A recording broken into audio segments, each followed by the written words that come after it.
Okay, hello, Dean Polly. How you doing? This is Adrian, and I just want to give some perspective here. I know you asked me to kind of put together what this would look like for my doctorate.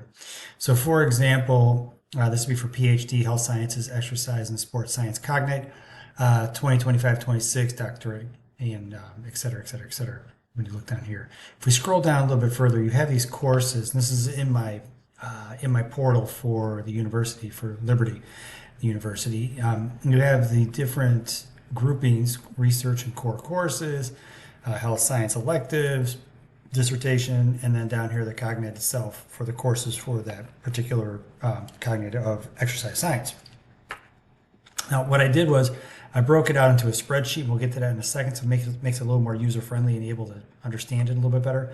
But what I want to point out is this. When you enroll for courses at Liberty, they have three different terms, one of which is B, as in boy, D, as in dog, and then the other is C. So if you look at this, you have B goes from January 19th to March 13th, and then D goes from March 23rd to May 15th. So you have like a 1 week, maybe 10-day lapse in there between your first and second course. They run sequentially, one after the other.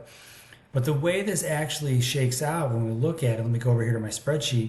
When you look at the B, C, and D example, just like we saw, B is January 19th to March 13th, and then D is March 23rd, that's your 10-day window, to May 15th. But C, which are other classes that are offered, overlaps. So at any given time in their program, a person might have two courses going at the same time, or they might have one. So you notice here, like the first couple of weeks, it's just one course for B term.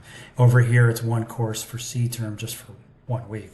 And over here, it's one course for several weeks in D term. So when you look at this on a spreadsheet and you lay this out, you have year one, the first semester, you have term B, C, and D. And the way their format is to be a full-time student, and this is important, to be a full-time student there, you have to have 6 credit hours for the semester. So for example, in a semester, if a person does B and C or B and D or C and D, whatever combination they're in, they would still have the 6 credit hours to be full-time. I would anticipate trying to bang this out where I do the B, C, and D each semester. And you have 3 semesters for the year. And the reason why the full-time is important, because there's a cost differential between full-time and part-time.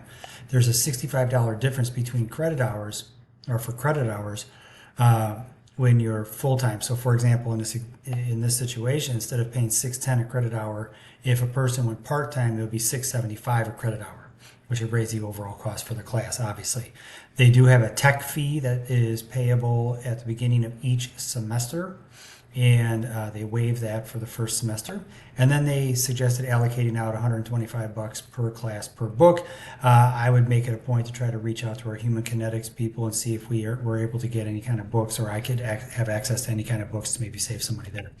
So what I did is I tried to break this out in terms of here's semester 1 total, semester 2, semester 3, and then you have year 1 total. Further down, when you get into the electives, etc., in year 2, you have semester 4 total, semester 5 total. You'll notice that's a little bit higher because there's actually a 4-class progression there, which I think is going to be just wonderfully enjoyable to go through. And then further down, you have the dissertation 1 and dissertation 2 in year 3, which would be semester 6 and 7, which gives us this. And then the grand total comes out to 4649. So what I tried to do is I tried to take what was couple of things. One that was in the portal regarding how the course lays out in the structure of the program. I had 3 or maybe 3 conversations with the folks over there just to kind of cross-reference and make sure that we have the story straight. And it sounds like, from what they're telling me, with the B and D running sequentially and the C overlapping, this is how it lays out, and I did receive confirmation that that is the case. And also got the confirmation regarding the cost differential for full-time versus part-time. And long story short, I hope this is an understandable format for you and kind of makes sense for us going forward regarding my doctorate. If you have any questions, as always, please feel free to email me. All right, thank you so much. Bye.